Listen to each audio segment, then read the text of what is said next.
Bilisan mo, Boyet. Parang bubuhos ang malakas na ulan. Kailangan na natin makauwi. Baka nagugutom na ang Lola Lucinda mo, kaya pagdating natin sa bahay, ay magsalang ka kaagad ng kanin, ha? Opo, Lola Edong. Pasensya na po kayo kung hindi ko nadala yung payong. Pero may tinapay naman po tayong nabilik, kaya pwedeng ito na muna yung kainin ni Lola Lucinda habang hindi pa tayo nakakaluto ng kanin. Lolo Edong, naririnig niyo ba ang iyak na yun? Parang iyak ng babae yun ah. Oo, Boyet. Ayun siya. Miss, bakit ka ba umiiyak? Sa tingin ko ay uulan na. Bakit andito ka pa? Umuwi ka na din. Nagugutom na kasi ako. Gutom na din ang alaga ko kaya naghahanap ako ng pagkain. Ganun ba? Kung gusto mo ay meron kaming dala na tinapay, bibigyan kita nito. Oh, bigyan mo din ang alaga mo. Hindi tinapay ang gusto ko. Kung hindi ang puso at atay mo. Huwag ka pala. Boyet, tumakbo ka. Iligtas mo ang sarili mo. Lolo! Lolo! Tulong! Tulong po! Nilalapan ng aswang ang lolo ko! Tulungan niyo ako! Iligtas niyo po ang Lolo Edong ko!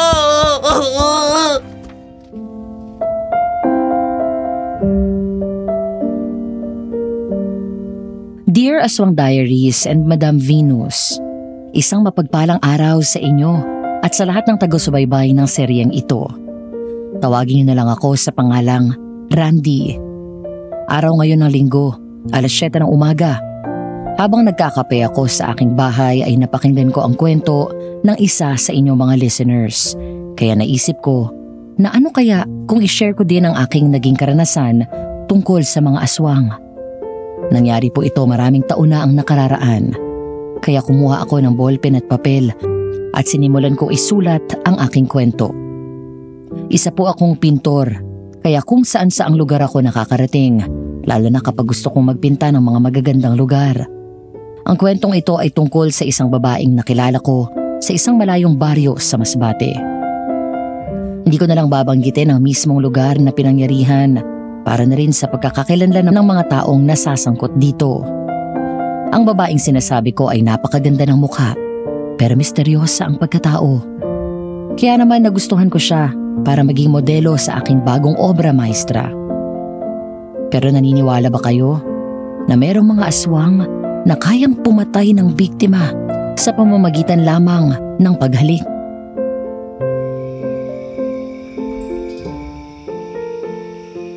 Tol, maraming salamat at sinalubong mo ako sa bayan. Matagal na akong hindi nakarating dito sa inyo ah. Kaya Jack na maliligaw na ako lalo na nga gabi na. Yun nga ang iniisip ng itay. Kaya nga sabi niya ay hintayin na kita sa bayan. Pero kailangan na nating makauwi. Sa tingin ko ay bubuhos ang malakas na ulan. Kuya Miguel!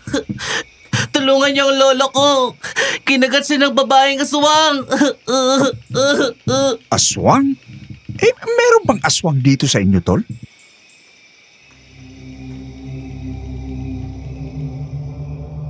San kong si Miguel ang aking tanong. Pinatay niya ang makina ng motor at bumaba siya. Nilapitan ng bata at sumama rin siya doon, kaya naman napilitan na akong sumunod sa kanila. Nang makarating kami sa lugar na sinasabi ng batang si Boyet, ay hindi naman namin nakita doon ang kanyang Lolo Edong.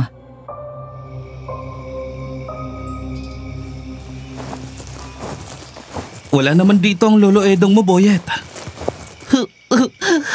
Dito po namin kanina nakita yung babaeng aswang. Akala kasi ni Lolo Edong, normal na tao lang na nagugutom. Kaya binigyan ng tinapay. Pero kinagato siya. Ayun po yung tinapay sa paanan mo, Kuya Randy. Yun yung dala namin ni Lolo Edong.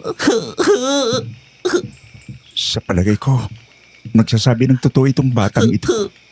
Pero nasan si Mang Edong? Bakit wala na siya dito? Baka naman hindi siya nakagat ng aswang. Baka tumakbo na din sa ibang lugar, kaya wala na siya rito. Mabuti pa hanapin natin siya sa gawing yun. Baka naman dun siya tumakbo.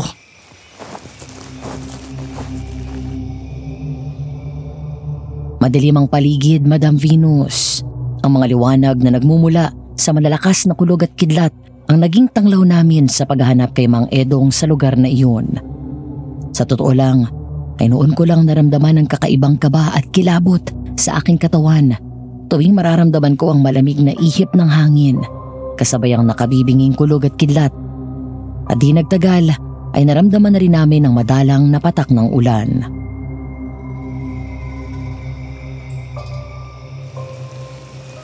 Mang Edong! Nasaan po kayo? Mang Edong! Tol, mabuti pa kayo umalis na tayo rito. Parang bubuhos ng malakas na ulan. Mababasa ang mga dala kong gamit. Sige, umuwi na tayo, Boyet. Sumubay ka na sa amin. Baka kasi nakatakbo rin ang Lolo Edong mo. Hindi natin alam kung saan siya nagpunta. Halika na, ihahatid ka na namin sa inyo. Tama si Miguel. Baka nga nasa inyo na ang Lolo Edong mo. Nauna nang nakauwi sa'yo. Baka nag-aalala na yon.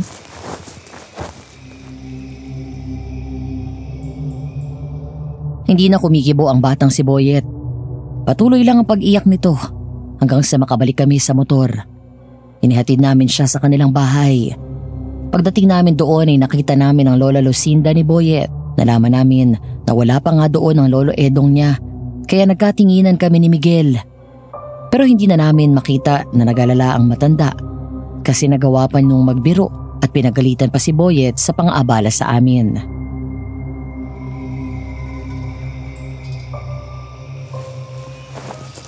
Nako, Miguel, pasensya na kayo sa aking apo ha.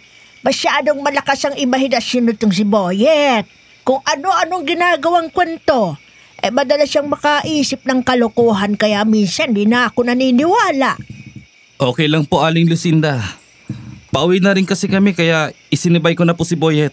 Yun nga po ang kanyang kwento. Nabiktima nga daw po ng aswang ang Lolo Edong niya. Hindi totoong sinasabi niya, Miguel. Pagtsitsagaan ba naman ng aswang ang isang maasim na matandang gagaya ni Edong? Nakaw! Napakatibay naman ng kanyang sikmura kapag biniktima niya pa yon. Makunat ng balat noon.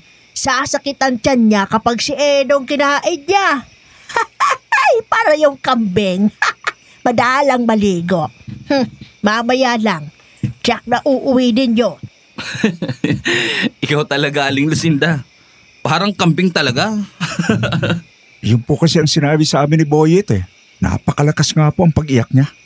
At pagsigaw niya kanina.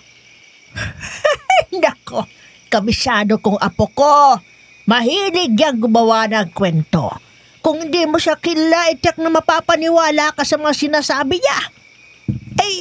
Sino ka naman pala? Ako po si Randy. Pinsan po ako ni Miguel, Aling Lucinda. Magbabakasyon po ako rito sa lugar ninyo. Sige po, Aling Lucinda.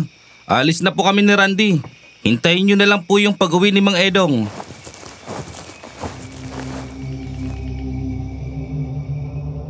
Nagpasalamat sa amin si Aling Lucinda kaya umalis na kami ni Miguel at nagtuloy na kaming umuwi sa kanila. Nang makarating kami doon ay nagulat ako sa malalaking pagbabago ng bahay nila. Naipagawa na kasi yun ni Tio Dionisio at konkreto na rin ang dingding. Tuwang-tuwa ako nang muli kong makita ang aking tiyuhin. Nang makapasok na kami sa kanilang bahay ay saka tuluyang bumuhos ang malakas na ulan.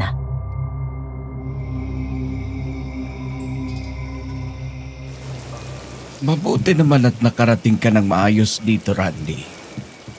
Nag-aalala na ako kanina pa. Paano nga'y nagsusungit ang kalangitan?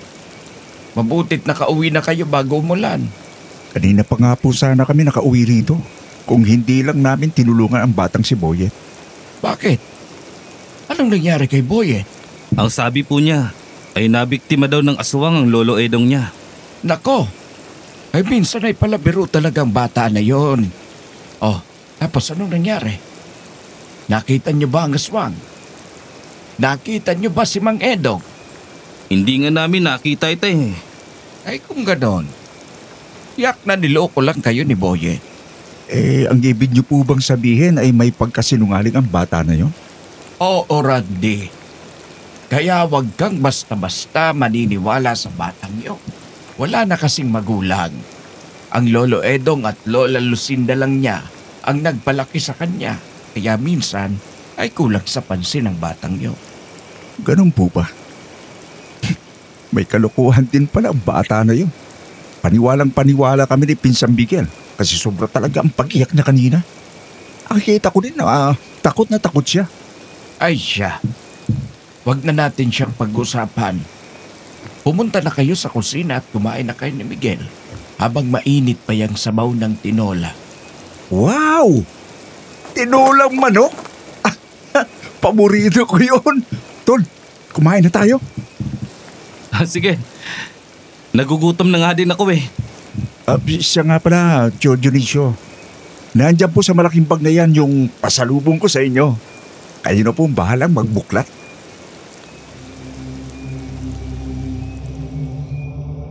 Napatawa na lang si Tio Dionisio. Kami naman ni Miguel ay sabay nang kumain. Matapos noon ay nagpunta na ako sa kwarto na bakante para magpahinga ako. Nakatulog ako kaagad dahil pagod ako sa biyahe at malamig ang panahon. Patuloy kasi ang pag-ulan.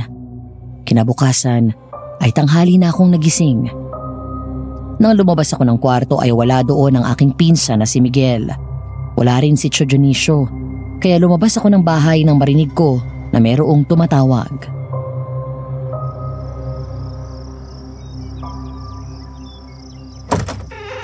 Wala sila Tio Dionisio at Miguel eh. San kaya siya nagpunta? Pati bang Ninong Dionisio wala dyan? Pagkising ko, hindi ko na sila nakita eh. May kailangan ka ba sa kanila? Dinala ko kasi tong order ni Miguel, isang galong lambanog. Sige. Ako na lang tatanggap. Magkano ba yan? Ako na lang magbabayad. Naku, wag na. Bayad na ito. Nabayaran na ni Miguel. Ganun ba? Ako nga pala si Randy. 30 anyos, binata pa at kasalukuyan naghahanap ng babaeng mamahalin. Isa akong professional na pintor at nagbabakasyon dito. Pinsa ko si Miguel. Ayos Kompletong pagpapakilala mo Parang aplikante na nag-a-apply sa isang kumpanya. Mabuti na yung ganoon para alam mo kaagad. Ikaw, ano nga palang pangalan mo? Ako si Banji. Siya si Banji. Mag-30 anyos na din. Dalaga pa kasi medyo pihikan sa magiging asawa. Kaya kahit maganda at sexy ay walang naglalakas loob na manligaw kasi medyo suplada. Kababata at kaibigan ko. Tendera ng lambanog. May kulang pa ba ako, Ate Banji? Wala na. Kompleto ng sinabi mo Nadya ka na pala, Tol. Totoo pa lang sinabi ni Boyet kagabi, Tol. Totoong nabiktima ng aswang ang Lolo Edong niya. Totoo ba, Tol? Patay na si Mang Edo? Oo, patay na siya. Natagpuan siya dun sa sagingan ng mga taong naghahanap. Malapit dun sa kalsada. Tirik ang mga mata. Nangingitim ang mukha pati ang katawan. Pero wala namang nakita na malalang sugat. Kung walang sugat, walang kagat. Baka naman hindi aswang ang pumatay sa kanya. Yun nga din ang iniisip ko Kasi sa tingin ko sa bangkay niya, parang nalason. Talaga ba, Miguel? Nasaan na bang bangkay niya ngayon? Nandun sa bahay nila. Naiuwi na doon. Punta tayo sa kanila, Miguel. Gusto ko rin makita ang bangkay niya, Tol. Samahan mo kami ron.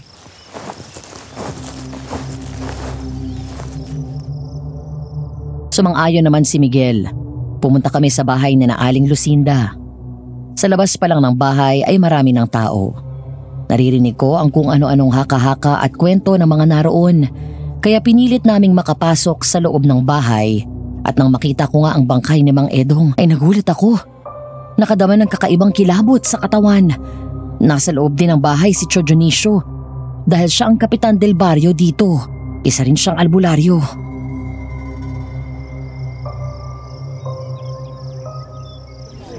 Tio Dionisio, nangitim ang buo niyang katawan. Naglabasan ng mga ugat sa mukha.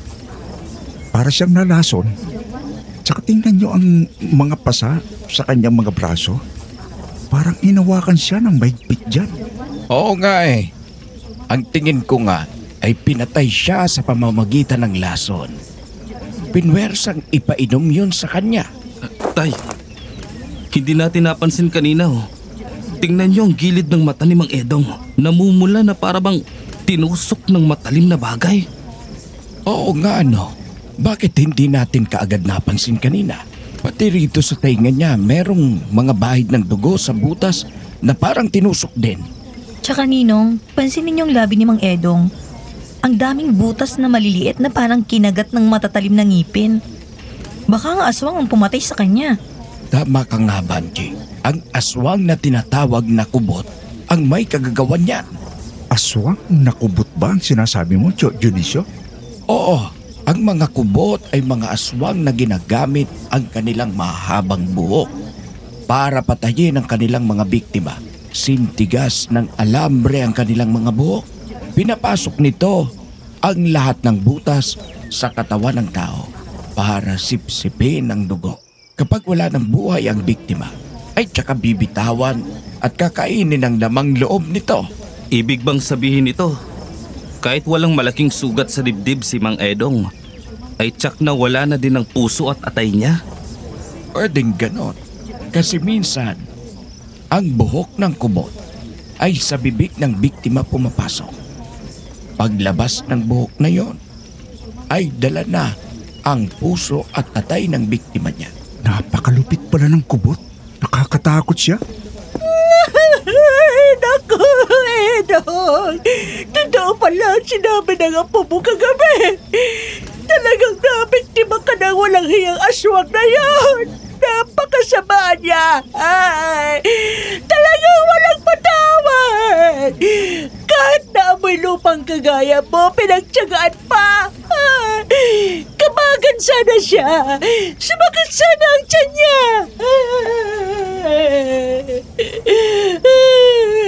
Edong.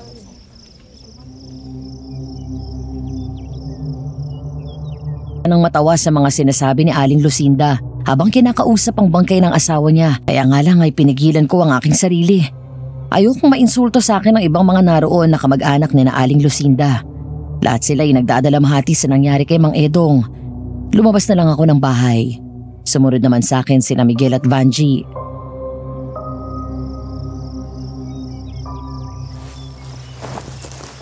Katakot naman pala dito sa lugar ninyo, Tol. Meron palang gumagalang aswang dito. Dati ay mayroon na akong narinig na mga kwento tungkol sa mga aswang, Tol.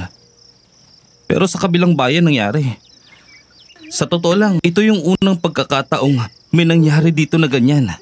Tama si Miguel. Yun din ang naririnig kong mga kwento eh. Baka mainit na rin ang sitwasyon kaya ang mga kubot ay dito na dumayo sa atin para mambiktima. Ang sabi ni Boyet kagabi ay babae daw ang sumalakay sa lolo Edong niya. Teka, nasaan na pa si Boyet? Ewan, parang hindi ko na nakita eh. Hayaan mo na muna yan. Umalis na tayo, Tol. Punta muna tayo sa ilog. Manghuli tayo ng dalag at hito para may pangpulutan tayo dun sa lambanog na dinala ni Ate Vanji. Sige, maganda nga ang naisip mo. Vanji, aalis na kami ni Miguel ha? Sana hindi pa ito ang huli nating pagkikita. Oo naman. Hindi naman malayong bahay namin. Diretsuhin mo lang ang kalsadang yon at madadaanan mo na yung bahay namin. May maliit na kubo sa gilid ng kalsada kung saan nakalagay yung mga paninda naming lambanog. Ganun ba? O sige, minsan ay pasya lang kita sa inyo ha? Kung walang magagalit. Oo naman. Punta ka lang doon pag wala kang ginagawa. Wala namang magagalit. Wala naman akong nobyo. Siya nga pala, Ate Vanji. Pasyal ka mamaya sa bahay ha. Baka marami kaming mahuli na hito. Tulungan mo naman ako magluto ng adobo sa gata para matikpan na rin ng pinsan ko ang luto mo. Sige Miguel, pasyal ako sa inyo mamaya.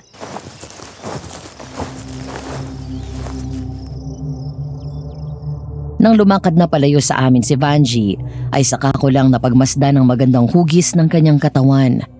Paano nga, ay biglang humangin at nahapit ang suot niyang duster. Napangiti ako dahil naisip ko na pwede siyang maging modelo sa gagawin kong obra.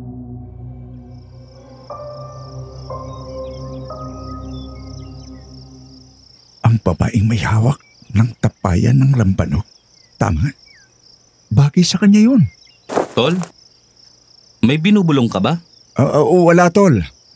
Sabi ko, masarap ang lambanog kapag masarap ang pulutan. Sige, Daanan natin yung lambat sa bahay bago tayo pumunta sa ilog. Miguel, Randy, mag-iingat kayo sa mga lakad ninyo, ha? Alam nyo naman ang nangyari dito kay Mang Edong.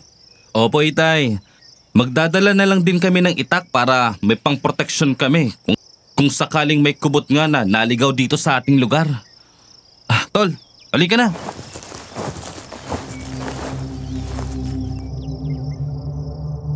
Dinaanan namin ang lambat, sinunog na darak at timba sa bahay ni na Miguel, saka kami nagtuloy sa ilog. Malinis at malamig ang tubig sa ilog nang lumusong kami. Nagpunta kami sa lugar na tahimik at walang agos. Ayon kay Miguel, sa ganoong lugar madalas tumambay ang mga dalag at hito. Inagisa niya ng sunog na darak ang tubig. Parang mga gutom ang mga isda na kaagad na sinunggaban ng mga darak. Kaagad na naghahagis ng lambat si Miguel nang makita ang kumpol ng mga isda. Nang hatakin niya ang lambat, may mga isda kaagad kaming nahuli.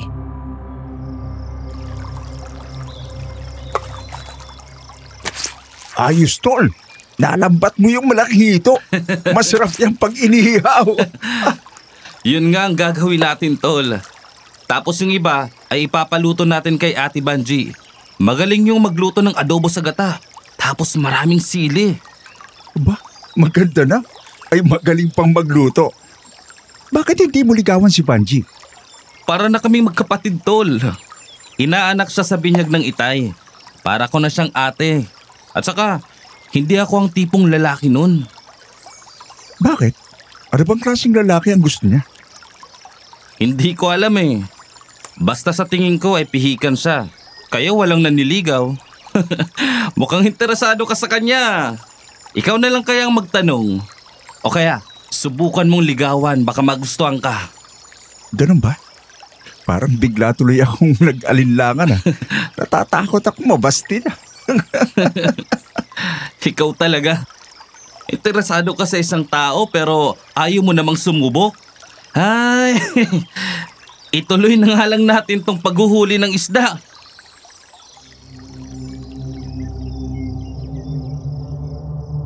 Mula ngang naghagis ng lambat si Miguel, muli ay nakalambat siya ng mga isda. Noon naman ako napatingin sa kabilang bahagi ng ilog.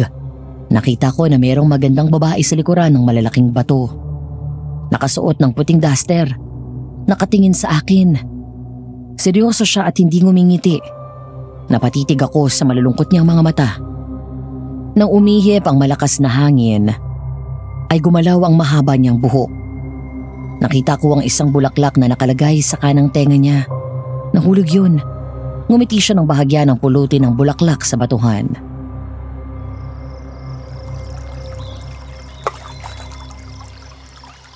Tol, kilala mo ba yung babae na yon? Sino, Tol? Yung babae na, nasaan na ba yun? Kanina ay naandun lang siya sa malalaking bato na yun ah. Wala naman ako nakita na tao ron, Tol ha. Baka naman namamalikmata ka lang. Pero meron talaga akong nakita babae doon kanina, tol. Sandali nga lang at titingnan ko siya doon sa likuran ng bato.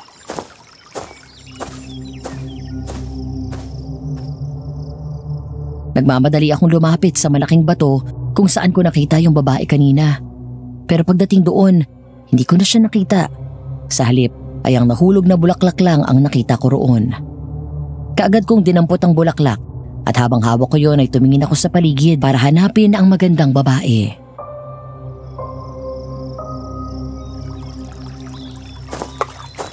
Kanina pa ako daldal ng daldal dun. Wala na pala akong kausap. Ano bang ginagawa mo dito?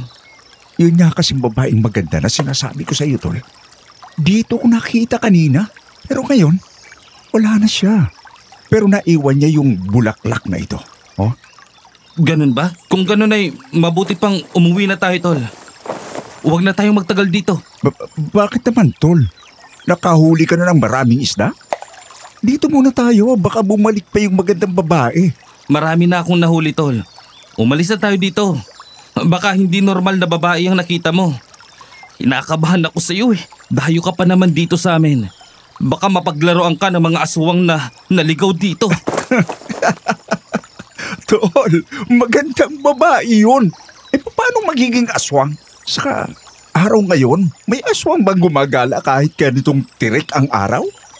Ayon sa mga matatanda, ang mga aswang na yan, lalo na mga kubot, magaling magpanggap para makaakit ng mabibiktima nila. Kaya huwag kang basta-basta maniniwala sa nakikita ng iyong mga mata. Halika na tol. Bitiwan mo na yung mga bulaklak na yan. Huwag mong bigyan ng pagkakataon ng aswang na mahulog ka sa mga pang-aakit niya. Sige. Iwanan ko na itong bulaklak sa ibabaw ng bato. Baka nga balikan pa niya ito eh.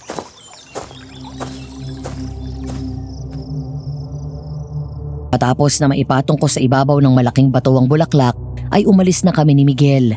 Pero bago pa kami tuluyang makaalis sa ilog, ay muli akong lumingon sa malaking bato. Nagtaka ako nang makitang wala na doon ang bulaklak. Babalik sana ako pero pinigilan na ako ni Miguel. Hanggang makauwi na kami ng bahay ay hindi ko na nakalimutan ang mukha ng babaeng yon na nakita ko sa ilog.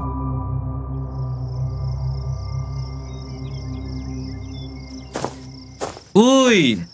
Mabuti naman at nandito ka na, Ate Banji. Hindi na pala kita susunduin eh.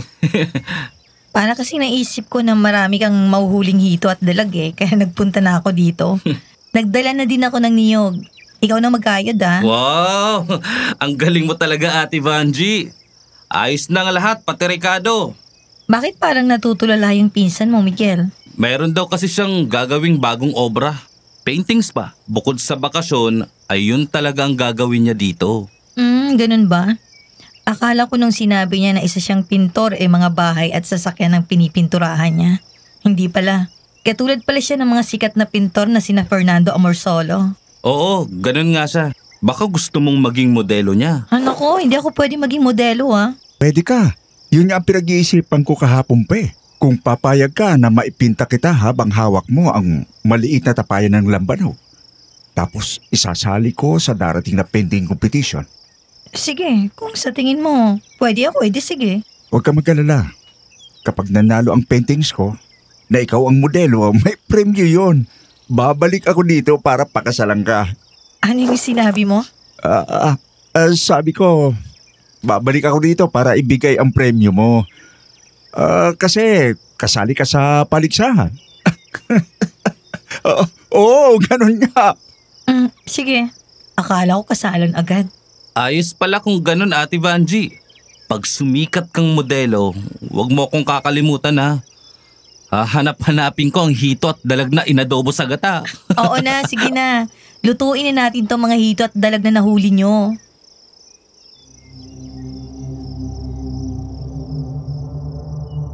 Nag-ihaw nga kami ni Miguel ng hito at dalag at ang iba noon ay si Vanji ang nagluto. Makalipas ang mahabang oras, nakahanda na ang lahat kaya nagsimula na kaming mag-inuman ni Miguel. Nakisalo naman sa amin si Vanji. Kaya naman ang mga oras na yon ay nagkausap kami ng matagal ni Vanji. Sa totoo lang ay masayang kausap si Vanji. Malambing pala siya lalo na kapag nakainom. Marami na kaming nainom nang tumayo ako.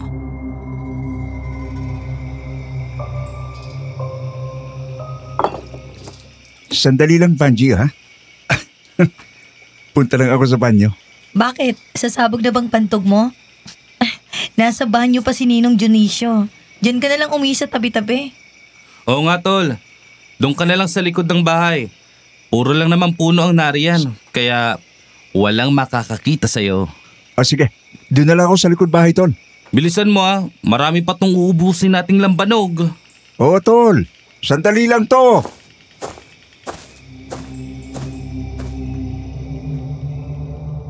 Nagpunta ako sa likod bahay at lumapit sa malaking puno. Doon ako umihi. Nagulat ako nang bigla'y naramdaman ko ang malamig na hangin na dumampi sa aking katawan. Parang kinilabutan ako, lalo na nang maramdaman ko na parang may dumaan sa aking likuran. Kaagad akong lumingon at nakita ko nga si Vanji.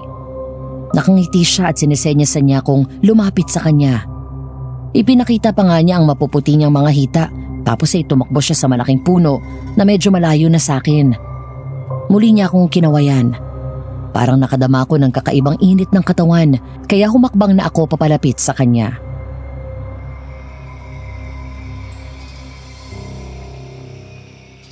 Gusto mo ako, di ba? Halika dito.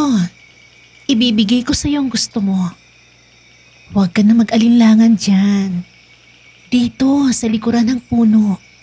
Walang makakakita sa atin. Sige, punta na ako dyan. Bubugbugin kita ng yakap at halik. Naandyan na ako. Aking ka na ngayon. Randy, palayo ka na sa bahay. Mukhang nalasing ka na. Saan ka ba pupunta? Dun sana, Dionisio. Nakita ko kasi na naroon si Vanji. Samahan ko daw siya kasi madilim doon sa likuran ng puno. Tol, tagal mo namang bumalik. Nainip na sa'yo si Ate Vanji. Si Vanji? Nandun pa si Vanji sa loob ng bahay? Oo, Tol. Hindi naman siya umalis dun eh. O lang ang umalis. Kaya nga sinundan ka na namin ni Itay dito.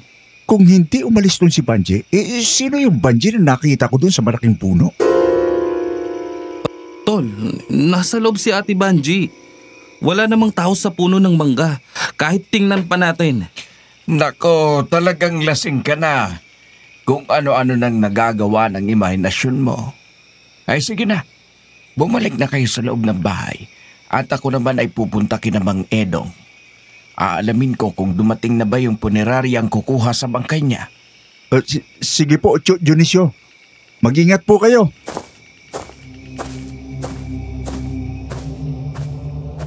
Nang makaalis si Tio Dionisio ay pinuntahan nga namin ni Miguel ang puno ng mangga. Walang tao roon, kaya bumalik kami sa loob ng bahay at napakamot na lang ako ng ulo nang makita kong naroon na si Vanji. Hindi na rin ako nagkwento sa kanya. Iniisip ko kasi na baka matakot siya, kaya nang muli akong naupo ay pinilit kong umiti at pilit munang kinalimutan ang nangyari. Pinag-usapan na lamang namin ang gagawin kong obra na siya ang modelo. Tuwang-tuwa naman si Vanji, kaya naman ang sumunod na araw ay sinimulan ko na ang aking obra. Pinagsuot ko si Vanji ng duster na medyo hapit para makita ang magandang hubog ng kanyang katawan at hinawakan niya ang tapayan ng lambanog.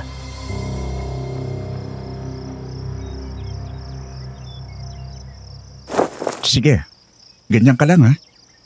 Huwag kang gagalaw ha. Mahirap din palang maging modelo ng isang pintor. Kailangan para kang estatwa na hindi gumagalaw. Oo, mahirap nga pero kapag natapos naman ang obra at makita mong sarili mo, matutuwa kang Jack. Konting tiyaga lang. At alam ko na magiging maganda ang kalalabasan nito. Sige, basta gawin mo maganda ako ha. Oo naman, maganda ka naman talaga eh. O, yung ngiti mong matamis ha? Huwag mong mapaguhin. Wow! Ang ganda naman ng modelo mo, Tol. Pwede mo na yung isama pagkatapos ng bakasyon mo dito. Loko ka talaga, Miguel.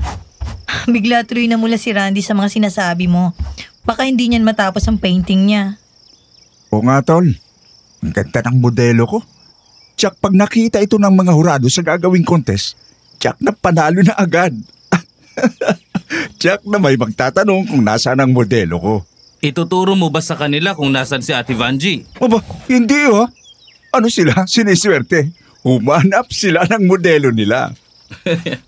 Kayo talagang dalawa, magpinsan talaga kayo. Pareho kayong bolero. Aba, hindi yung bola. Totoo naman ang sinasabi namin eh.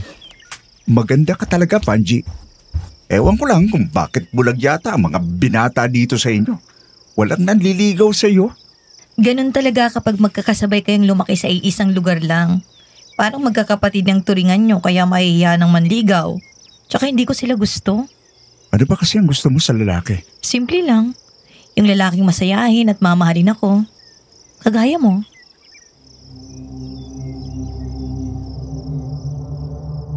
Napangiti na lang ako sa sinabi ni Vanji. Tapos ay ipinagpatuloy ko na ang pagpipinta sa canvas habang nanonood sa akin si Miguel. Talagang naaakit din ako sa mga ngiti ni Vanji. Pero higit na nakakaakit ang ngiti ng babaeng nakita ko sa ilog. Hindi siya mawala sa aking isipan. Habang pinipinta ko si Vanji, hindi ko alam kung namamalikmata lang ako dahil muli ko siyang nakikita sa di kalayuan sa kinatatayuan ni Vanji. Nakangiti siya sa akin, kaya medyo natitigilan ako sa pagpipinta. Hindi naman siya napapansin ni Vanji.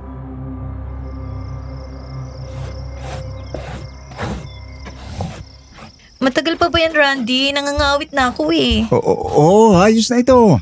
Nakuha ko na ang lahat na anggulo mo.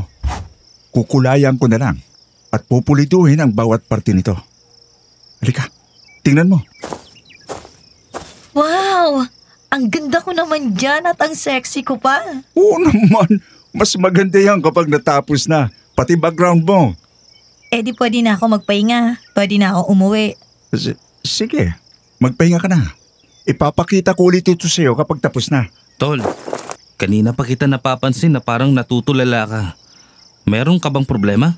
Yung magandang babae na nakita ko sa ilog, Tol. Ayun siya. Umalis na naman siya nang hindi ko nakikilala. Nako Tol, baka masiraan ka ng ulo sa ginagawa mong yan ha?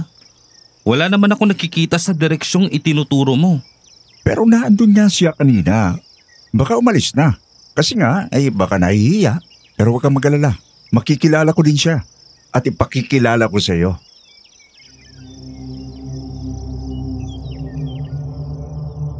Nang matapos ko na ang pagpipinta kay Vanji, ay ipinakita ko sa kanya Madam Venus.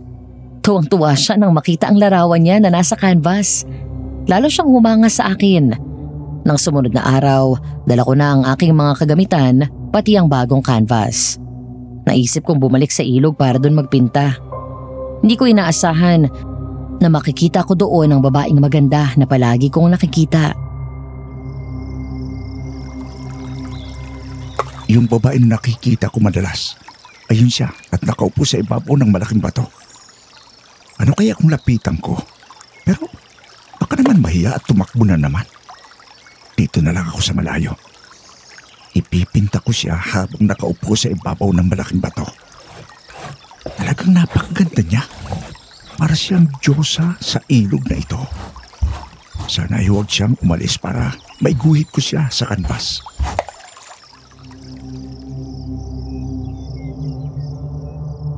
Kaagad ko nga na itinayo ang aking dalang canvas at naupo ako. Mabilis ang ginawa kong pagguhit. Gusto kong samantalahin ang pagkakataon habang hindi pa niya ako napapansin.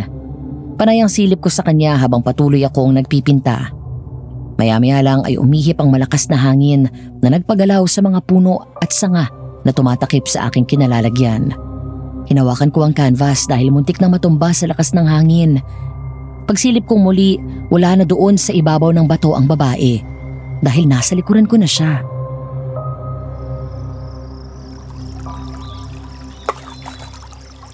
Sinong sinisilip mo dyan? Yung babae sa ibabaw ng bato. Naku, pasensya ka na miss kung iginuhi kita na walang permiso. Naisip ko kasi na baka maya ka na naman at tumakbo kapag nilapitan kita. Melody ang aking pangalan. Ako naman si Randy. Kaya ako narito para gumawa ng mga bagong obra para sa darating na contest at nakita ko na bagay ka doon. Huwag mo sana itong ikagagalit. Hindi mo naman kailangan gawin yan eh. Kung nagpaalam ka lang sana, pagbibigyan naman kita. Ganun ba? Sige, pwede ba kitang maging modelo? Oo naman. Halika. Doon tayo sa ilog para magawa mo ng maayos yan. Sige. Mas maganda nga kung doon tayo para mas madali kong makikita ang lahat ng anggulo.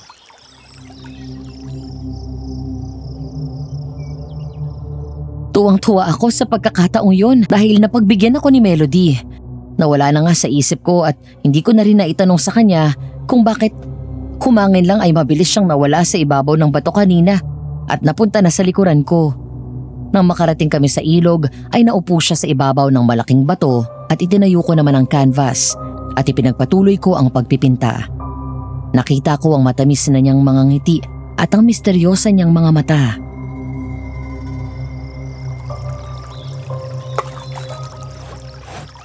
Tama lang ba ang pwesto ko na ganito? Oo, ganyan nga. Tumingin ka dito sa akin tapos yung kanang kamay mo ay kunwaring hinahawi ang mahaba mong buhok. Wow! Ang hirap pala maging modelo. Kaya pala yung babae kahapon, panay ang reklamo nangangawit na siya. Oo nga eh. Kailangan kasi makuha ng maganda ang bawat anggulo para maganda ang kalalabasan ng obra. May relasyon ka ba sa babaeng yon? Kay Vanji? Wala. Kadarating ko lang dito at kakikilala ko pa lang sa kanya. Kaya wala kaming relasyon. Ganun ba? Oo, Kinuha ko lang siyang modelo kagaya mo ngayon. Randy, buti hindi ka natatakot sa akin. Ha? Bakit naman ako matatakot sa'yo? Sa ganda mong yan? Meron ba akong dapat na ikatakot? Kasi di ba, ilang ulit mo ako nakita pero ilang ulit din kitang iniwasan? Umaalis ako kasi ayoko may ibang makakita sa akin liban sa'yo. Ayos lang yun. Huwag ka mag-alala. Ang mahalaga ngayon ay magkakilala na tayo.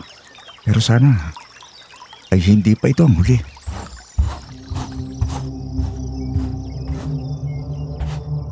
Maya-maya ay naputol ang pag-uusap namin ng isang lalaki ang dumating. Seryoso itong lumapit kay Melody. Pero naiinis naman si Melody na tinalikuran iyon.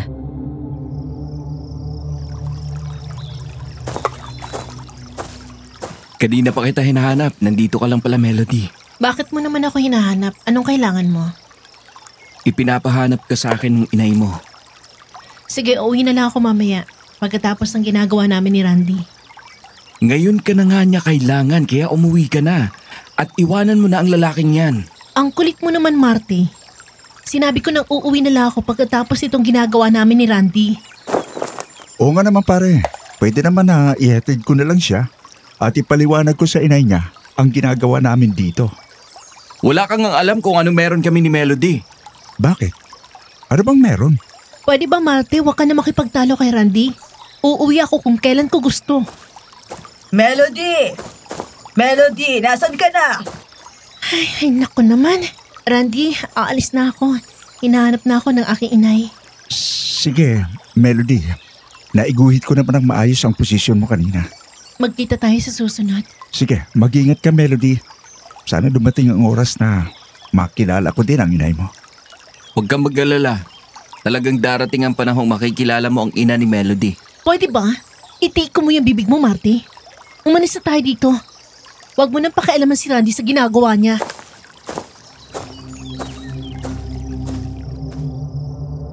Nang umalis na si Melody ay sumunod na sa kanya si Marte.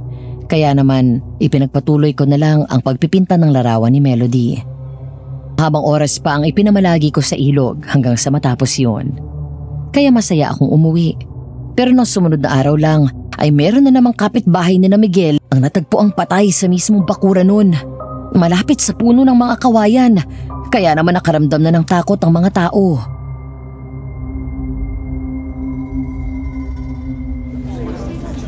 Noong nakaraan ay si Mang Edong. Kayo naman ay si Milencio. Pareho ang kanilang naging kamatayan. Kubot na naman na may kagagawa nito. Tama kayo, Ninong. Talagang dito sa lugar natin gumagalang aswang na yan.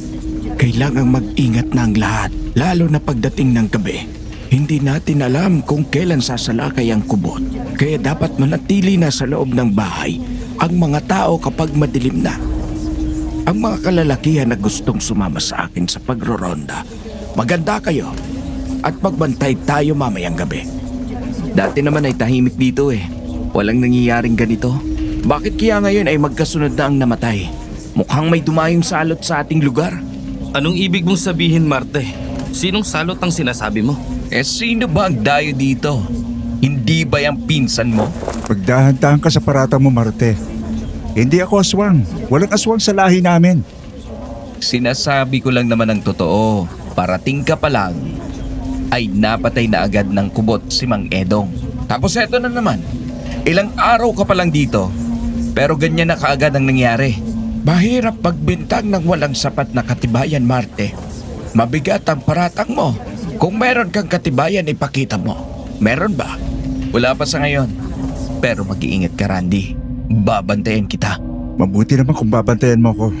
Para palagi akong ligtas kung sakaling ako man ang salakayin ng kubot. Pero ito lang ang masasabi ko sa'yo. Wala akong pasasahod sa'yo.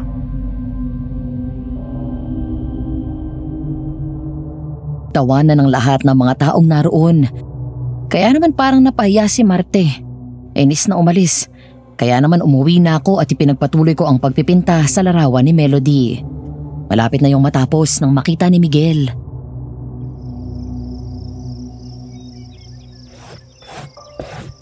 Ang babaeng niyang tol. Kilala ko yan.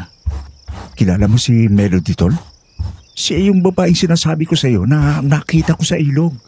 Hindi mo lang ako pinaniwalaan eh. Oo, tol. Napakaganda niya. Doon siya nakatira sa malaking bahay sa kabilang ilog. Bihira lang talaga yung lumabas. Kaya sobrang puti.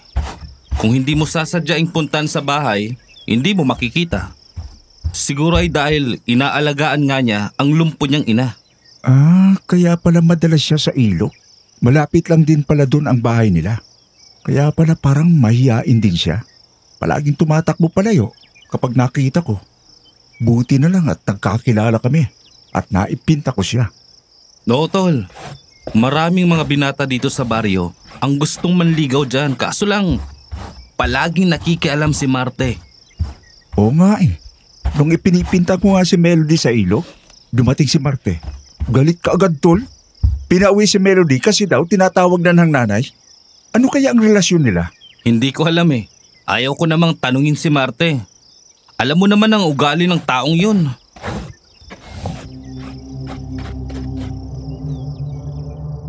Ilang araw lang ang lumipas ay isa na namang bangkay ng binatang taga roon ang natagpuan malapit naman sa ilog.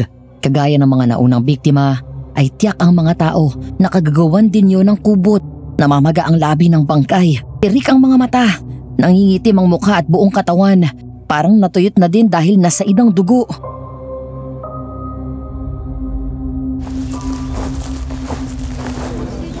Si Lauro ito ah. Oo, minaalas na mabiktima ng kubot. Nagronda naman kami kagabi. Pero hindi kasi kami napagawi sa lugar na ito. Iniisip ko kasi na mga bahayan ang ikutan namin. Kasi nga'y napatay si Melencio sa bakuran niya. Bakit lahat ng namamatay, namamaga ang mga labi? Lahat parang nalason. Yun nga din ang napansin ko. Parang nakipaghalikan sa aswang tapos pinatay siya. Ang mga aswang kasi ay gumagamit ng iba-ibang pamamaraan. Siguro ang kubot na pumatay sa kanila ay inaakit muna sila na kunwari ay gusto makipagtalik. Kapag nahulog ka sa patibong niya, ay makikipaghalikan at doon na isasagawa ng aswang ang pagpatay. Tama ka, Tio Dionisio. Nakakabulag talaga minsan ang kagandahan ng isang babae. Kagaya na lang ng minsan inakit ako ni Vanji. Kala ko ay siya talaga yun. Hindi pala. Ginaya lang niya ang itsura niya. Kailan nangyari yun, Randy? Inakit pa kita? Hindi ko matandaan. Nung unang dating ko dito, nung nagluto ka ng adobong hito, umihi ako sa likod bahay. Nakita kita doon, inaakit mo ako. Pero hinatak ako ni Tio Dionisio. Aswang pala yun na ginaya ang anyo mo. Oo, natatandaan ko na. Kaya pala hindi ka maniwalang hindi ako umalis sa kinauupuan ko. Oo, tama si Randy. Kung hindi ko siya nahatak, baka nabiktima na rin siya ng kubot na yan. Ulitin natin, Randy. Aakitin kita. Pero sa kwarto tayo para hindi ka na mahatak ni Ninong Dionisio.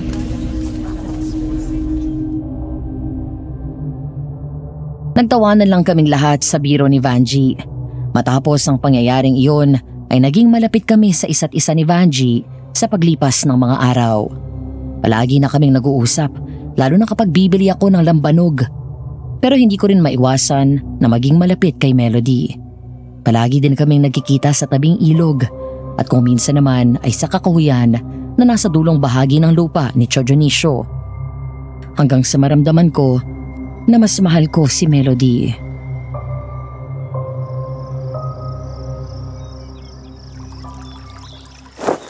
Melody, mahal kita. Huwag mong sabihin sa akin ang mga pangungusap na yan. Kung hindi mo naman kayang panindigan, Randy, ayoko masaktan. Alam ko naman na meron ka rin pagtingin kay Vanji. Ikaw ang totoong mahal ko, Melody. Ang pagtingin ko kay Vanji ay parang isang malapit na kaibigan lamang. Kung totoo nga ang sinasabi mo, patunayan mo. Halikan mo ako. Doon ko malalaman kung nagsasabi ka nga ng totoo. Halikan kita? Halikan mo ako sa aking mga labi. Patunayan mo kung gaano mo ako kamahal. Kapag hinalikan mo ako, doon ko malalaman ang tunay na sinasabi ng iyong puso.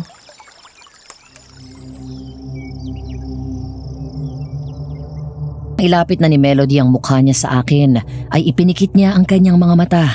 Kaya naman hinalikan ko na siya sa kanyang mapupulang labi. Nang maglapat ang aming mga labi ay naramdaman ko ang init ng kanyang paghinga. Yumakap siya sa akin at gumanti rin ng matamis na halik. Tapos ay dahan-dahan niya akong binitawan. Umatras ng bahagya.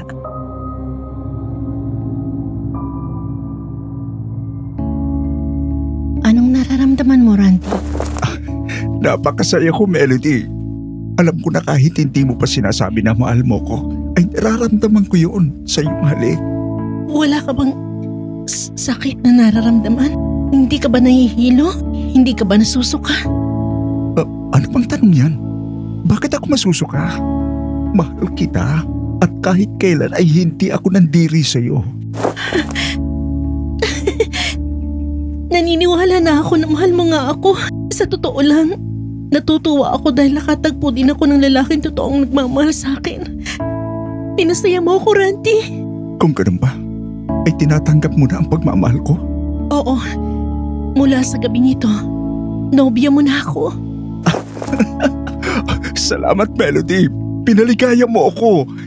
Di ka magsisisi sa ginawa mong pagtanggap sa akin. Mahal na mahal kita.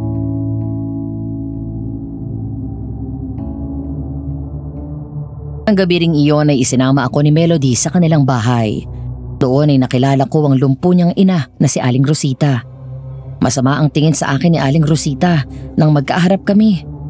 Hindi pa nga ako nakakaupo ay nakarinig na ako ng di magandang salita mula sa kanya.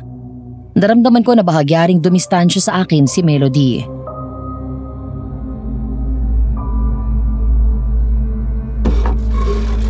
Binata, ngayon pa lang ay putulin mo ng pakikipag-ugnayan mo kay Melody. Hindi na siya malaya kagaya ng iniisip mo. Mahal ko po ang iyong anak. Malinis po ang hangarin ko sa kanya. Tanda ko siyang pakasalang kahit anong oras. Kung ibibigay niyo lamang po ang inyong basbas. Mamamatay ka kapag hindi mo siya nilayuan. Hindi ka magiging masaya sa kanya. Inay naman. Tumigil ka, Melody. Binata, gusto kong malaman mo na ipinagkasundo ko na si Melody kay Marte. Ikakasal sila pagdating ng tamang oras. Pero hindi ko siya mahal, inay. Kahit kailan hindi ko magugustuhan si Marte. Si Randy ang mahal ko. Napatunayan ko kasi natuto rin pagmamahal niya sa akin ang halikan niya ako. Hinalikan mo na si Melody? Pero heto ka pa rin at buhay? Nakatayo sa harapan ko? Opo. Kasi po ay sinabi niya yon. May permiso naman mula sa kanya. Kaya ko po nagawa ang bagay na yon. Mahal ko po ang anak ninyo. Imposible. Lahat ng lalaking humalik sa kanya ay nalason at namatay. Dahil makamandag ang halik ng aking anak. Taglay niya ang kamandag ng isang kobra. Pero bakit hindi nangyari sa iyong ganon? Hindi siya katulad ng ibang lalaki, inay, na ang gusto lang ay ang aking katawan. Ang aking magandang mukha. Talagang mahal ako ni Randy. Ano pong ibig niyong sabihin na makamandag na halik ni Melody? May nabanggit pa kayong kapandag ng kobra. Randy, huwag mo nang alamin ang tungkol doon. Matagal na yon. Mahabang kwento. Mas maganda nga kung malaman niya. Para mapatunayan mo kung talagang mahal ka nga ng lalaking yan. Kahit ano pa po yan, mamahalin ko pa rin si Melody. Handa akong tanggapin ang nakaraan niya. Ang mahalaga sa akin ay ang kasalukuyan. Habang mahal ako ni Melody, hindi ko siya isusuko. 2 taon ang nakakaraan. Nakagat siya ng kobra malapit sa ilog. Namatay siya. Pero iniligtas siya ni Marte. Ang dugo ni Marte ang bumuhay kay Melody. Pero kahit nabuhay siya ay hindi na naalis sa katawan niya ang kamandag ng kobra. Kaya makamandag ang laway niya. Ang sino mang humalik sa kanya ay namamatay. Pero hindi po nangyari sa akin ang ganun. Hanggang ngayon ay nakatayo ako sa harapan ninyo. Yun nga ang hindi ko maintindihan. Bakit buhay ka pa kung hinalikan mo ang aking anak? Ibig sabihin, hindi siya nagpalabas ng kamandag ng pagkakataong yun. Tama kayo, inay. Dahil naramdaman ko ang tunay niyang pagmamahal sa akin. Hindi ko siya kayang patayin kasi hindi naman siya manloloko at gaya ng mga naunang nanligaw sa akin. Na ang hangad lang, matikman ang aking katawan. Magaling. Talagang pinahaga mo ako, binata. Hanggang dito sa bahay ni na Melody ay nakarating ka na. Inanyayahan po ako dito ni Melody kaya ako naandito. Ako ang ina ni Marte. Palagay ko naman ay nasabi na ni Rosita ang tungkol kina Melody at Marte. Hindi ba? Tama po kayo. Malinaw sa akin ang lahat. Alam ko na po yan. At anuman ang nakaraan ni Melody, anuman ang katauhan niya, tatanggapin ko kasi mahal ko siya. Pero tatanggapin mo pa rin ba siya kapag nalaman mong isa siyang kubot? Siya ang pumatay sa mga lalaking natagpuang patay na namabaga ang mga nguso. Nalason sila ng halikan si Melody. Paano naging kubot si Melody? Ano pang meron na dugo si Marte na nabuhay siya? Si Marta ay isang kubot. Sinasabi namin sa iyo ang lahat ng ito para makapag-isip-isip ka. Nasa sayo na ang desisyon ngayon kung lalayuan mo na ang anak ko.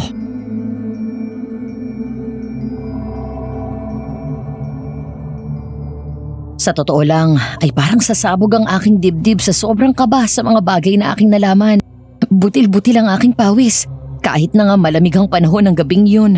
Alam ko na kapag ganoon na sinabi na nila lahat ang kanilang sikreto, ay katapusan ko na. Hindi naman sila papayag na maibulgar ko ang kanilang lihim, pero pilit kong kinalmante ang aking sarili. Kailangan ko ang suporta ni Melody para mabuhay sa pagkakataong iyon.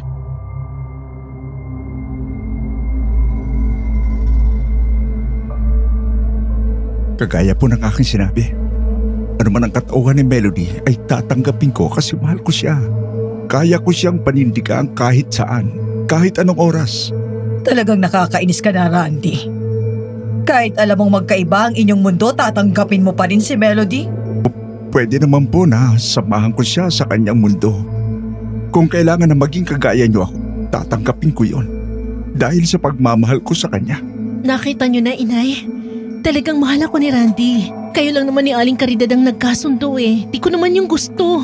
Ang kasunduan ay kasunduan na dapat matupad, Melody. Wala kang utang na loob kung sisira ka sa kasunduan namin ng iyong inay.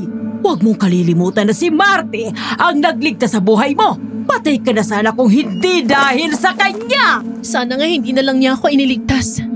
Kung patay na ako, tahimik na ang aking buhay. Wala na sana akong problema na kagaya nito. Patawarin niyo ako.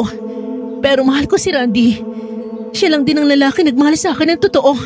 Kalokohan ang sinasabi mo. Si Marta ang nababagay sa iyo at hindi ang lalaking yan, anak. Buong buhay ko sinunod ko kayo.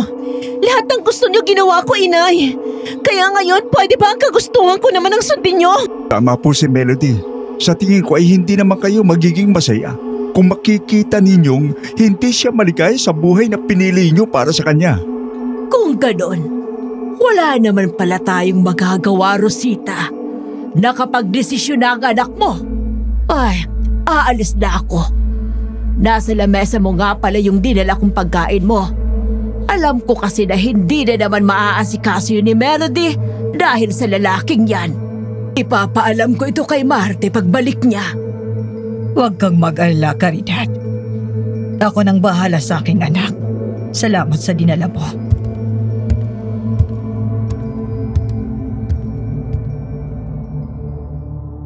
Galit na tumingin sa akin si Aling Rosita matapos lumabas na siya ng bahay ni na Melody.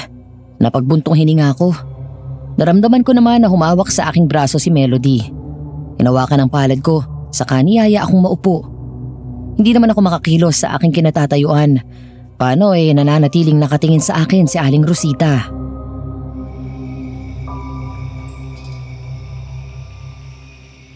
Malalim ng gabi. Gusto ko nang matulog. Baka gusto mo nang umuwi para makapagpahinga na rin si Melody. Sige po. Alis na po ako. Alis na ako, Melody. Magpahinga ka na. Huwag ka na masyadong mag-iisip, ha? Oo, Randy. Mag-iingat ka. Oh, Aling Rosita, alis na po ako. Sana po dumating ang oras na matanggap niyo rin ako. Talaga pong mahal ko ang anak niyo. Huwag kang umasa na darating pang panahong yon. Umalis ka na at huwag nang babalik dito.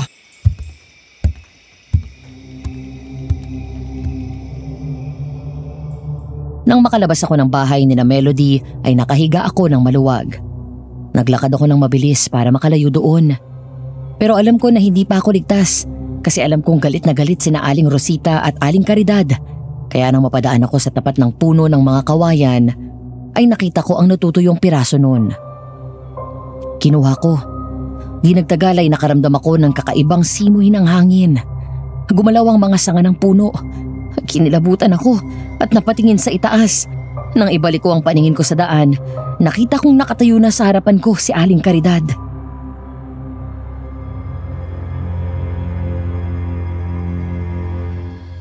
Hindi Hindi ako papayag na ikaw ang sisira sa kaligayahan ng aking anak. Papatayin din kita. Kagaya ng ginawa ko kay Mang Edong. Kung ganon, ikaw pala ang kubot na pumatay sa kanya. Akala pa naman ng mga tao dito, taga-kabilang bayan ang mga salot na gumagala dito. Hindi nila alam na taga rito pala. Oo, yun talagang iisipin nila. Kasi doon kami gumagala para mambiktima, para walang makakilala sa amin. Pero mainit na kami ron, kaya naisip namin na dito na lang muna maghanap ng pagkain. Papatayin kita. Tapos ang puso mo ay ibibigay ko kay Rosita dahil hindi siya makakagala dahil lumpo siya. Kung ganon, kubot din siya. Tama ka. Ako ang nagdadala ng pagkain niya kasi nga ay magiging pamilya na kami. Ngayong alam mo ng lahat.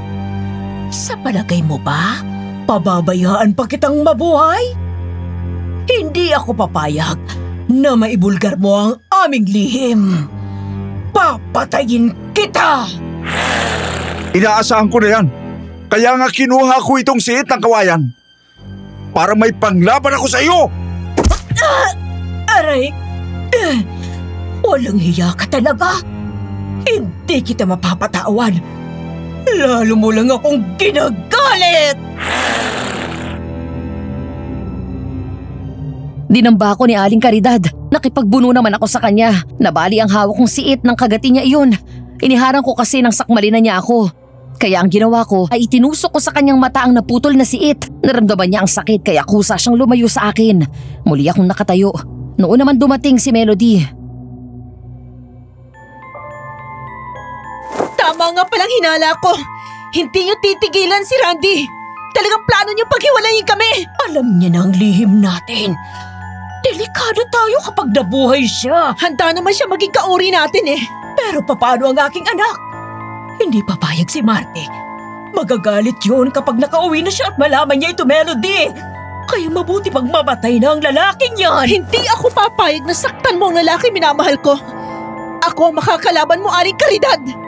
Isa kang hangal! Wala kang utang na loob! Kung hindi ka mapupunta kay Marte, mas mabuti pang mamatay ka na rin kasama ng lalaking yan! Ganon, wala na pala akong pagpipilian. Napaatras ako nang sumugod si Aling Caridad. Sinalubong naman siya ni Melody. Naging matugo at mabangis ang naging pag-aaway nila. Malakas pala talaga ang mga kubot. Dahil hindi lang ang buhok ang kanilang mga ginagamit na panglaban, pati na rin ang mga kamay na may mahahaba at matatalim na kuko at matatalas na pangil. Pero dahil mas bata pa si Melody, ay nanaigang lakas niya. Nakagat niya sa leeg si Aling Caridad. Nagkaroon din ng malalim na sugat sa iba't ibang parte ng katawan. Dahilan para tumakas yun.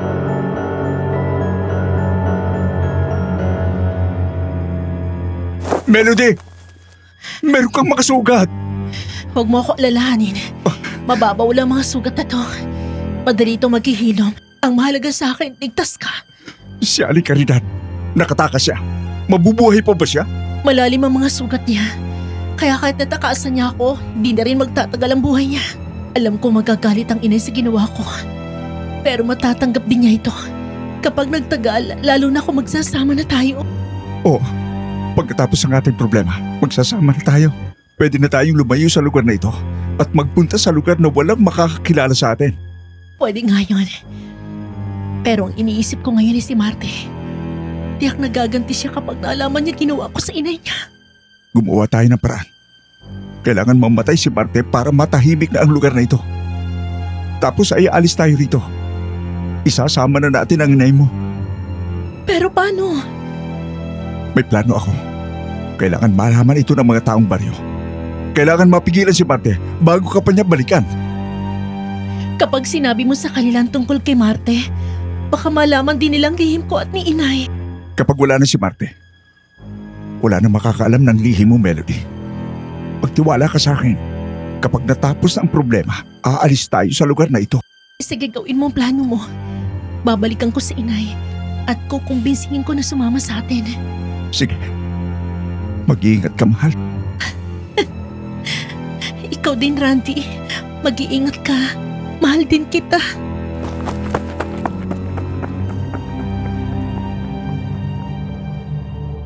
Muli ay yumakap ng mahigpit sa akin si Melody bago kami naghiwalay.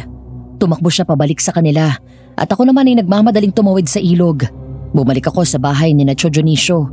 Nang pagkakataong yun ay nagtipon-tipon na sa harapan ng bahay ang mga taong kasama sa pagroronda. Nagulat silang lahat nang makita nilang tumatakbo ako at puro dugo ang aking damit dahil sa mga dugo ni Melody nang yumakap sa akin. Randy, saan ka ba nanggaling?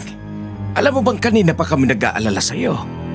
Kaya nga tinipon ko na itong mga kapitbahay natin para hanapin ka. Puro dugo ang damit mo. May sugat ka ba, Tol? Tio Dionisio, alam ko na kung sino ang kubot na pumapatay dito sa ating lugar.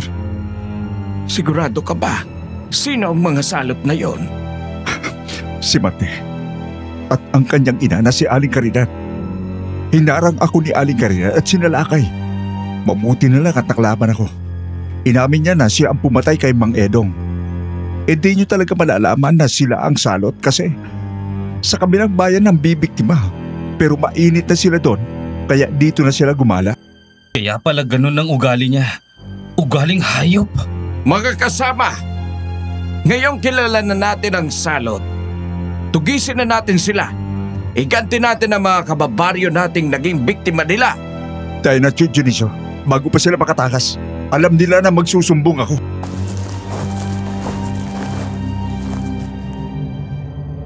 Noon din ay sumama sa akin ang lahat ng mga kalalakihang naroon. Dala namin ang mga mahahabang itak at sibat. Meron din kaming dala na malalakas na pang-ilaw gamit ang baterya ng motor. Meron ding sulo at apoy. Kaagad naming pinaligiran ang bahay ni na Marte. Naabutan namin doon ang sugatang si Aling Caridad. Sabi ko na nga ba at hindi ka mapagkakatiwalaan, Randy? Isa kang traidor! Ang mga salot na kagaya nyo, hindi dapat mabuhay! Ang tagal nyo kaming niloko. Mga salot pala kayo. Mga kasama, hulihin ang salot na yan! Di ako susuko hanggang sa huli!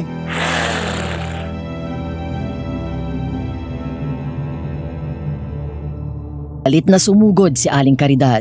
Pero dahil mahina na siya, ay sinalubong lang siya ng mga buhong sibat. Kaya agaw buhay na bumagsak sa lupa.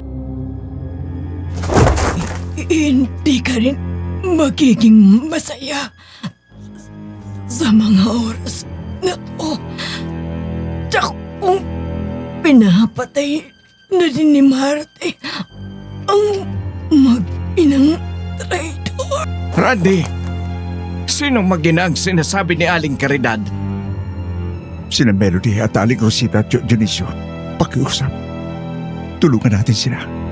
Naku po, sayang naman kung mapapatay si Melody ng kubot. Kailangan na nating pumunta doon sa kanila at tulungan sila. Tayo na, Tio Dionisio.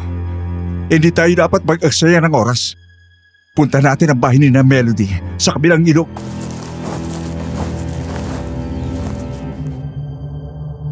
Hindi ko na nahintay pa si Nacho Dionisio. Kinuha ko ang isang buhong sibat at isang itak.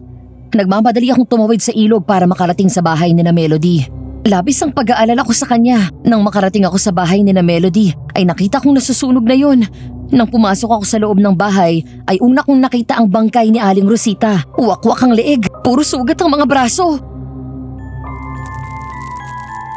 Melody! Nasaan ka? Randy! Nandito ako!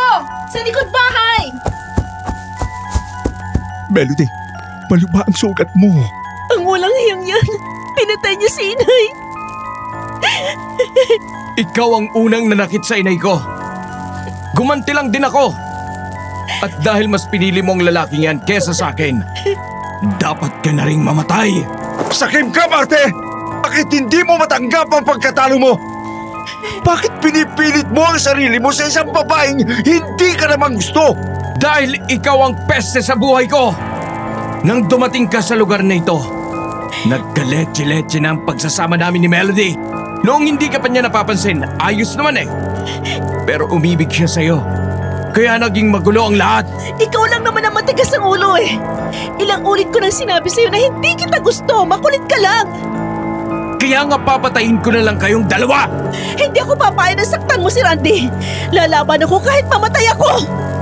Kaya mo pa bang lumaban, Melody? Oo naman. Meron pa akong lakas. Sige, magkasama nating harapin ang salot na yan. Sabay nga naming nilabanan si Marte. Naging madugo rin ang aming labanan. Kahit nasusugatan sina Marte at Melody, ay patuloy silang nagpapaligsahan ng bangis at lakas. May mga pagkakataon ding nasugatan ako ni Marte gamit ang matutulis na kuko. Pero bago ko masaksak ng itak si Marte, ay nakagat niya sa lalamunan si Melody. Nawakwak ang leeg niya kaya agaw buhay siyang bumagsak. Natigilan ako at nilapitan si Melody. Yun naman ang sinamantala ni Marte para tumakas sana kasi duguan na rin siya. Hindi ka na makakatakas, Marte. Nasukol ka na rin namin. Mga hangal kayong lahat. Huwag din niyo akong bibigyan ng pagkakataong mabuhay. Babalikan ko kayong lahat. Hindi na mangyayari yun! Kasi matatapos ng buhay mo ngayong gabi! Sinibat ni na Miguel si Marte. Tumama sa dibdib niya ang isang sibat kaya bumagsak siya at namatay.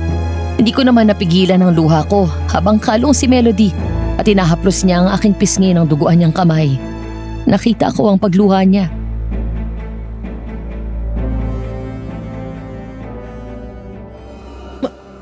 Mahal kita, Randy. Sana sa susunod kong buhay, muli tayong pagtagpuin ng kapalaran. At sana sa mga oras na yun, maitutuwid na natin ang lahat ng nagawa nating mali. Oo. Melody, darating ang pagkakataong yun. Ikaw pa rin ang pipiliin ko. Pero habang wala pa yun, kapag wala na ako, huwag mong isarang puso mo. Melody. Ayokong makita kang malungkot. Huwag kang matakot magmahal. Melody. Melody, patawad kung hindi kita na ipagtanggol sa kanya. Patawad kung nahuli ako na dating. Nagkamali ako ng plano. Melody, mahal kita.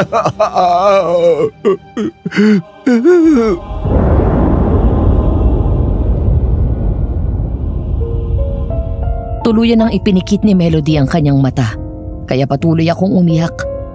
Pati ang mga taong naroon ay sobrang nalungkot.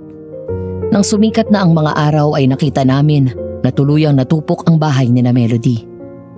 Silang mag-ina ay binigyan namin ng maayos na libing sa mismong bakuran din nila. Matapos noon ay umuwi na kami. Tinapos ko ang obra ko na si Melody ang modelo. At sa mga panahong nalulungkot ako, ay muling nagpaparamdam si Vanjie. At makalipas pa ang ilang buwan, dumating ang araw ng paligsahan. Nanalo ang 2 paintings ko, kaya binalikan ko si Vanjie.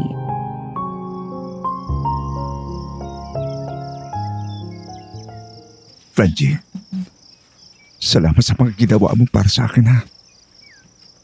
Kahit papaano, ay nabawasan ang kirot ng dibdib ko. Palagi mong tatandaan, Randy. Kapag may umalis, may darating. Kapag may nagsara, may magbubukas. Tsaka ang panghuli, huwag na huwag mong kalilimutan. Nauna mo akong nakilala kesa sa kanya. Hindi mo lang sineryoso yung mga biro ko sa'yo eh. Oo nga eh. Hindi ko naman kasi alam kung biro ba yun o totoo. Sige, ngayon wala nang biroan ha. Magsimula tayo ulit. Ayos ba yun? Miss, ako nga pala si Randy, isang pintor na naghahanap ng magiging modelo ko at magiging asawa na din. Pwede ka ba? Oo naman. Ako nga pala si Vanjie. Pwede akong modelo. Pwede rin maging asawa mo.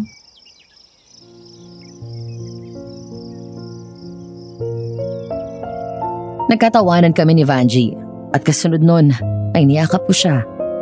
Sa totoo lang ay naramdaman ko sa kanya ang presensya ni Melody ng pagkakataong yun. Ganoon ang init ng yakap niya sa akin. Kaya naman napangiti ako. Pakiramdam ko kasi ay kayakap ko ng mga sandaling yon ang dalawang babaeng nagkaroon ng bahagi sa kwento ng buhay ko. At yan po ang aking karanasan, Madam Venus. Salamat po at napansin ninyo ang sulat ko. More power sa inyong serye. At pagpalain tayong lahat ng poong may kapal.